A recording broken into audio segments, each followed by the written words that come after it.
യുവ ഡോക്ടറെ വിവാഹ വാഗ്ദാനം നൽകി ബലാത്സംഗം ചെയ്തെന്ന കേസിൽ റാപ്പർ വേടന് ഹൈക്കോടതി ഉപാധികളോടെ മുൻകൂർ ജാമ്യം അനുവദിച്ചു.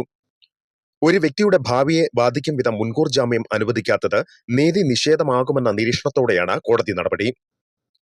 കേസിലെ അതിജീവിത മുൻകൂർ ജാമ്യം നൽകുന്നതിനെ കോടതിയിൽ എതിർത്തിരുന്നു. ഹിരൺദാസ് മുരളി എന്ന വേടൻ സെപ്റ്റംബർ 9, 10 ദിവസങ്ങളിൽ അന്വേഷണ ഉദ്യോഗസ്ഥന് മുൻപാകെ ഹാജരാകണമെന്നാണ് പ്രധാന വ്യവസ്ഥ.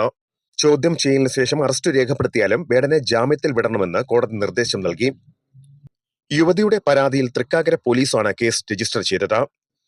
വിവാഹത്തിൽ നിന്ന് വേടൻ പിന്മാറിയത് മാനസികാരോഗ്യം തകർത്തുവെന്നും അതുകൊണ്ടാണ് പരാതി നൽകാൻ വൈകിയതെന്നുമാണ് അതിജീവിതയുടെ അഭിഭാഷക വാദിച്ചത്. ഇതിനിടയിൽ ഒരു കേസ് കൂടി സെൻട്രൽ പോലീസ് വേടനെതിരെ രജിസ്റ്റർ ചെയ്തതും അഭിഭാഷക ചൂണ്ടിക്കാട്ടി. എന്നാൽ ബന്ധം പിരിഞ്ഞ ശേഷം വ്യക്തികൾ മറ്റുള്ളവരുടെ ഭാവി നശിപ്പിക്കാറുണ്ടെന്ന് കോടതി ചൂണ്ടിക്കാട്ടി. സമൂഹ മാധ്യമ പോസ്റ്റുകൾ വഴിയുള്ള അടിസ്ഥാനമില്ലാത്ത വാദങ്ങൾ പരിഗണിക്കാനാകില്ലെന്നും വിവാഹ വാഗ്ദാനം എന്നത് ക്രിമിനൽ കുറ്റം ചുമത്താൻ പര്യാപ്തമല്ലെന്നും കോടതി വാദത്തിനിടെ വ്യക്തമാക്കിയിരുന്നു. ഇരുവരും തമ്മിൽ അടുപ്പമുണ്ടായിരുന്ന കാലത്തുണ്ടായ ശാരീരിക ബന്ധം അകൽച്ചയോടെ എങ്ങനെ ബലാത്സംഗമാകുമെന്നും കോടതി ചോദിച്ചിരുന്നു. തുടർന്നാണ് പരാതിക്കാരിയെ സ്വാധീനിക്കുകയോ ഭീഷണിപ്പെടുത്തുകയോ ചെയ്യരുതെന്നും അന്വേഷണവുമായി സഹകരിക്കണം തുടങ്ങിയ വ്യവസ്ഥകളോടെ കോടതി വേടന് ജാമ്യം അനുവദിച്ചത്. ഇതിനിടെ വേടനെതിരെ മുഖ്യമന്ത്രിക്കും ഡിജിപിക്കും ലഭിച്ച രണ്ടാമത്തെ പീഡന പരാതിയിലും പോലീസ് അന്വേഷണം ആരംഭിച്ചിട്ടുണ്ട്.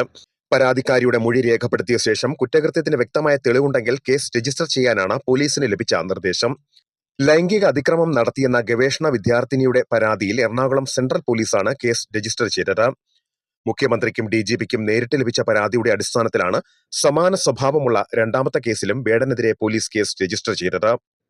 സംഗീത സംബന്ധിയായ ഗവേഷണ ആവശ്യത്തിന് വേടനെ സമീപിച്ച അവസരം മുതലാക്കി കൊച്ചിയിലെ ഫ്ളാറ്റിലേക്ക് വിളിച്ചു വരുത്തി ബലപ്രയോഗത്തിലൂടെ ലൈംഗിക അതിക്രമം നടത്തിയെന്നാണ് പരാതി. 2020 ഡിസംബറിലാണ് കുറ്റകൃത്യം നടന്നത്. വിദ്യാർത്ഥിനിയുടെ മൊഴിയുടെ അടിസ്ഥാനത്തിൽ ലൈംഗിക അതിക്രമം, സ്ത്രീത്വത്തെ അപമാനിക്കൽ തുടങ്ങിയ വകുപ്പുകളെല്ലാം ഉൾപ്പെടുത്തിയാണ് കേസ് എടുത്തിരിക്കുന്നത്. വാർത്താ കേരളം, തിരുവനന്തപുരം.